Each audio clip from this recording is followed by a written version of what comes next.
अगला उत्सव प्रथम सिंधु कुंभ के रूप में होगा। हो सकता है आप सब सामूहिक संकल्प करके समाज में भी इस बात का वातावरण बनाएंगे तो दूसरा महाकुंभ 5-7 साल के बाद शायद सिंध में सिंधु के किनारे मनाने का अवसर आ सकता है। भारत माता की जय, भारत माता की जय, भारत माता की जय। अभी अमृत कलश जिन 4 स्थानों पर गिना है वहां पर कुंभ आते हैं, हर 12-12 साल बाद आते हैं। अर्ध कुंभ आते हैं तो 6-6 साल बाद आते हैं। हर एक जगह पर 12 साल में एक आने पर 3 साल के बाद किसी न किसी स्थान पर कुंभ का पूजन, दर्शन और स्नान करने के लिए हम सबको अवसर मिलता है। और इसलिए अब कुंभों के इतिहास में सिंधु के नाम से एक नया कुंभ का शुभारंभ आज की तारीख में 29वें उत्सव में हम कर रहे हैं। इसके लिए आप सब साक्षी हैं जो इस बात को जन जन तक लेकर जाएंगे। मैं आपके साक्ष्य के लिए आप सबको बहुत बहुत बहुत बहुत बहुत बहुत बधाई देता हूं। यह ईश्वरीय और रक्त का रिश्ता है। धरती पर कौन भाई बहन होंगे ये भगवान तय करता है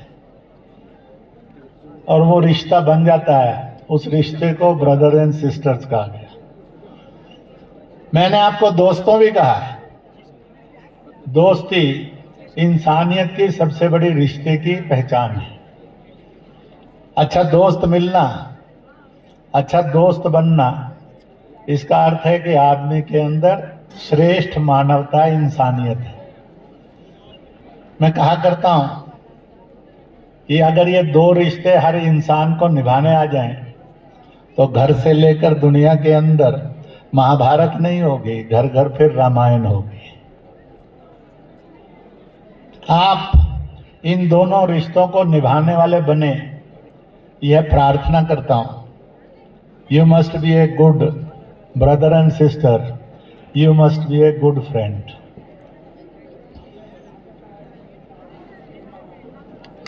एक संदेश और देकर सूचनाएं दूंगा।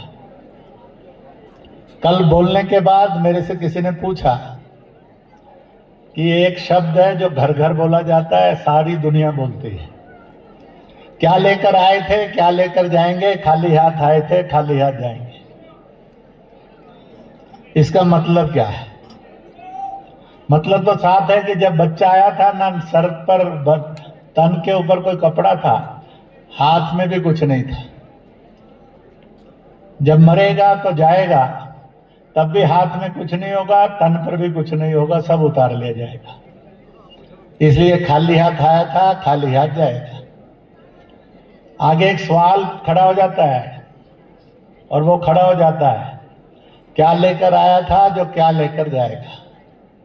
ये मोस्ट इंपॉर्टेंट है जो आप सबको कंसर्न करता है। इसका बड़ा सुंदर उत्तर है जो बुजुर्ग देते हैं। वो ये है, सत्कर्म से आया था, सत्कर्म लेकर जाएगा। दोस्तों, जब किसी का परिचय कराते हैं तो ये परिचय नहीं कराया जाता, इसके पास 5 कारें हैं, 3 किलो सोना है, 4 भवन है, इसके पास और ये समृद्धि भी है।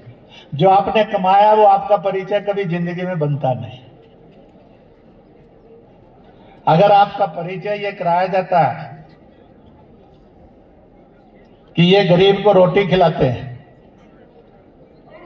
हर साल 4-5 बेटियों की शादी करवा देते हैं, 10 बच्चों की पढ़ाई का खर्चा करते हैं, तो ताली भी बजती है, लोग भी आपको अच्छा और महान मानते हैं। पहला परिचय जो आपने दुनियादारी में अर्थ के रूप में कमाया है, जिससे आप जाने नहीं जाते। कहीं अगर ये गुणगान ज्यादा कर दिया तो ईडी का छापा पड़ के और झंझट खड़ा हो जाएगा, जेल जाना पड़ेगा। ज्यादा कह दिया संपत्ति का तो लोग कहेंगे कि बहुत बेईमान आदमी है। दोस्तों, जो कमाया है, जो जगत में है, वो आपके साथ नहीं जाता। मरते समय आपके साथ ना सोना जाएगा, ना कार जाएगी, ना बंगला जाएगा। आपने जो सत्कर्म किया होगा वो जाएगा। इसलिए कमाइए, पर सत्कर्म कमाने में कंजूस मत बनिए। जो जितना दान कर सकता है, सेवा करता है, उसका सत्कर्म बढ़ता है। इसमें एक फर्क है। जो हम कमाते हैं, आप कमाते हैं, सब कमाते हैं, जिसके लिए दिन रात एक करते हैं, तरह तरह के झूठ भी बोलते हैं, पता नहीं क्या क्या करते हैं, उनमें से कोई चीज नहीं है जो आपका बोझ उठाकर आपको लेकर जाएगी। क्योंकि बोझ को ढोने का काम तो गधा घोड़ा करता है, बोझ को ढोने का काम ट्रॉली, ट्रैक्टर, टेम्पो करता है। मैं और आप ना गधा घोड़ा है, ना ट्रैक्टर, ट्रॉली और टेम्पो है।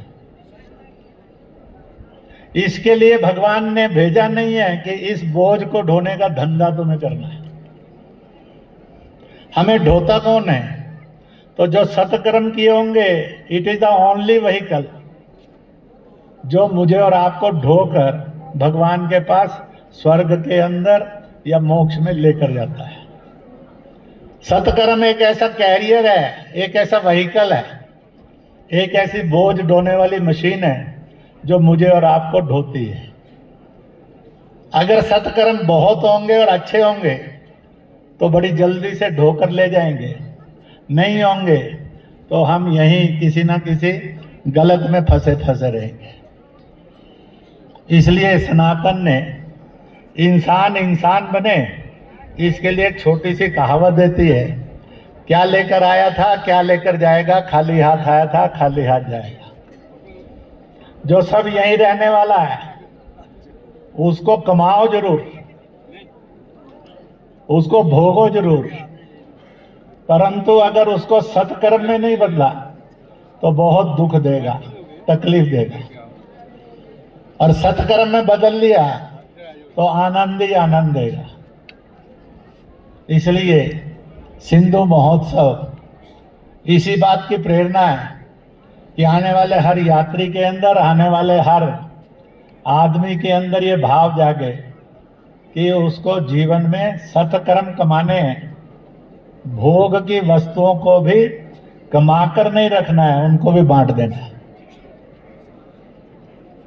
आपके पास हो सकता है साड़ी भी हो, कपड़े भी हो, जब तक आप जिए तब तक वो बहुत कीमती हैं, और एक कीमती आदमी के कीमती चीजें मरने के बाद वो मृतक की हो जाती हैं। माना जाता है अब ये भूत प्रेत की है, उनको कोई यूज नहीं करता, फेंक दी जाती है।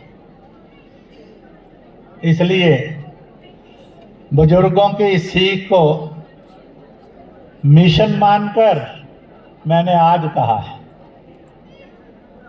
अगला वर्ष 30वें सिंधु उत्सव का है। इस सिंधु उत्सव को कैसा मनाया जाए? हमने हजारों लाखों वर्ष के धर्म के जितने त्योहार होते हैं उन सब के अंदर यात्रा की कि सिंधु के नाम से ऐसी कौन कौन सी चीजें हैं जो इसके दर्शन से, पूजने से, जप करने से कल्याण का मार्ग आता है। इस सिंधु के किनारे सैकड़ों हजारों वर्षों से कोई घाट भी नहीं था। इस सिंधु के किनारे कोई तीर्थ भी नहीं था। जो तीर्थ था 1947 में वो पाकिस्तान के कब्जे में चला गया। जो तीर्थ था शारदा पीठ, दुनिया की सबसे बड़ी विश्वविद्यालय, वो भी पीओके के रूप में पाकिस्तान में चला गया। जो एक और श्रेष्ठ विश्वविद्यालय था तक्षशिला, स्वात घाटी के रूप में, वह भी पाकिस्तान के पास चला गया। तो ऐसी अनेक चीजें जो हम खो चुके हैं, उन सबको प्राप्त करने के लिए यहां पर जो खड़े हैं और सबसे बातचीत हुई, 2 दिन पूर्व भारत में ऐसी कुछ ताकतें जिनको देवीय साक्षात्कार होता है, जिनको ईश्वर के दर्शन होते हैं, उनको संदेश मिलते हैं, उनसे हमने एक प्रश्न किया था कि हम 30वां सिंधु उत्सव ये तो मनाएंगे ही, पर हम इतने धूमधाम से मनाना चाहते हैं कि जो घर घर के अंदर जिसको जपने से, जिसको स्मरण करने से, जिसका ख्याल आने से मन पवित्र होता है, पाप धुलते हैं और मन को एक सुख मिलता है, मांगो तो कामना पूरी होती है। इसलिए नाम क्या दें?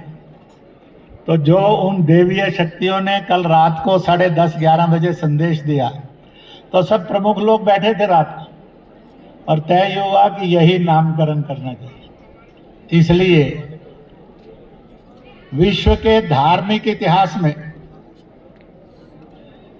मानवता के धार्मिक इतिहास में, वो धर्म भारत के हो या विदेशों के हो, ऐसा उत्सव और ऐसा नाम ना था, अब हो जाएगा। इसलिए इसी 23 जून 26 जून को जो 30वां सिंधु उत्सव होगा, उसका नाम होगा प्रथम सिंधु कुंभ। सिंधु मैया की जय, सिंधु मैया की जय। इसलिए एक एक शब्द पीछे दोहराएंगे बुलंद आवाज में। मैं कहूंगा प्रथम तो पीछे दोहराना, फिर सिंधु, फिर कुंभ। प्रथम सिंधु कुंभ, मैं प्रथम कहूंगा, आप सब जोर से सिंधु कुंभ कहेंगे। प्रथम सिंधु कुंभ, प्रथम सिंधु कुंभ, प्रथम सिंधु कुंभ, प्रथम। सिंधु कुंभ। कुंभ का पर्याय एक ही है, जहां अमृत छलका था, और इसलिए जहां के जल के अंदर अमृत तत्व रहते हैं। डुबकी लगाई तो शरीर को साफ करते हैं, दूसरी तीसरी डुबकी लगाई तो मन को पवित्र करते हैं, तीसरी लगाई तो हृदय के अंदर के जो पाप हैं, अपराध हैं, उनसे मुक्त करते हैं। इसलिए अगला उत्सव प्रथम सिंधु कुंभ के रूप में होगा। हो सकता है आप सब सामूहिक संकल्प करके समाज में भी इस बात का वातावरण बनाएंगे, तो दूसरा महाकुंभ 5-7 साल के बाद शायद सिंध में सिंधु के किनारे मनाने का अवसर आ सकता है। भारत माता की जय, भारत माता की जय, भारत माता की जय। अभी अमृत कलश जिन 4 स्थानों पर गिना, वहां पर कुंभ आते हैं, हर 12-12 साल बाद आते हैं। अर्ध कुंभ आते हैं तो 6-6 साल बाद आते हैं। हर एक जगह पर 12 साल में एक आने पर 3 साल के बाद किसी न किसी स्थान पर कुंभ का पूजन, दर्शन और स्नान करने के लिए हम सबको अवसर मिलता है। और इसलिए अब कुंभों के इतिहास में सिंधु के नाम से एक नया कुंभ का शुभारंभ आज की तारीख में 29वें उत्सव में हम कर रहे हैं। इसके लिए आप सब साक्षी हैं, जो इस बात को जन जन तक लेकर जाएंगे। मैं आपके साक्ष्य के लिए आप सबको बहुत बहुत बहुत बहुत बहुत बहुत बधाई देता हूं। यहां पर कुछ लोग ध्वज लेकर खड़े हैं। प्रथम सिंधु कुंभ का एक और रास्ता है, जो सीसी साहब बोल भी रहे थे, बाकी भी लोग बोलने लगे हैं। इसलिए एक झंडा है उस टीम के हाथ में, जिसका संकल्प है तिरंगा फॉर सिंधु, यानी सिंध के अंदर कल तिरंगा लहराएंगे। एक के हाथ में तिरंगा है, वो कारगिल के लोग हैं, उनका संकल्प है कि यह तिरंगा हम पीओके में लहराएंगे। एक तिरंगा लद्दाख की हिल काउंसिल के हाथ में है, उनका संकल्प है ये तिरंगा लेकर हम कैलाश मानसरोवर जाएंगे। भगवान से प्रार्थना है हमारे संकल्प को शक्ति दे और हमें भी उसके ऊपर चलने की हिम्मत दे, ताकि 29वां कुंभ और उस 29वां उत्सव और आप सब उपस्थित आज एक इतिहास के साक्षी हो जाएंगे कि जिस समय प्रथम सिंधु कुंभ का विचार किया गया और उसकी घोषणा हुई, तो आप सब लोग इसके साक्षी थे, इसलिए आप लोग प्रमाण के रूप में इसको जिएंगे। You are a history of the nation and history of the betterment. आप एक इतिहास के हिस्से आज हो गए कि प्रथम सिंधु कुंभ जहां अनाउंस हुआ, जिस समय में अनाउंस हुआ, जो लोग वहां उपस्थित थे, वो प्रमाण के रूप में आने वाले कल की पुस्तकों के अंदर और ग्रंथों में लिखे जाएंगे। मैं आप सबके इस सौभाग्य के लिए भी आप सबको बहुत बहुत बधाई देता हूं। आप में से कुछ इस प्रकार के सैनिक भी भाव लेकर आएंगे कि इस तिरंगे के लिए जीना और मरना, जिए तो जीत का जश्न मनाएंगे, मर गए तो स्वर्ग में जाएंगे, हमें दोनों में से किसी में नुकसान नहीं है। हमें अपनी जीत में भी जीत है और अपने बलिदान में भी हमारी जीत है। इन बोथ वे अगर हम मृत्यु को प्राप्त हुए, ये अचीव करते हुए, तो सबके घरों के अंदर फोटो के रूप में होंगे, किताबों के अंदर कहानियों के रूप में होंगे। अगर हम जीत गए तो सार्वजनिक मिलकर जश्न मनाएंगे और दुनिया देखेगी भारत और भारतीय किसे कहते हैं। तो इस प्रकार का ये क्षण आज यहाँ पर आया है। मुझे कहा गया कि सारे को रात को 12-1 बजे इसकी अनाउंसमेंट करना, आज मुझे इतना ही बोलना, परंतु इसमें एक छोटा सा काम करना है।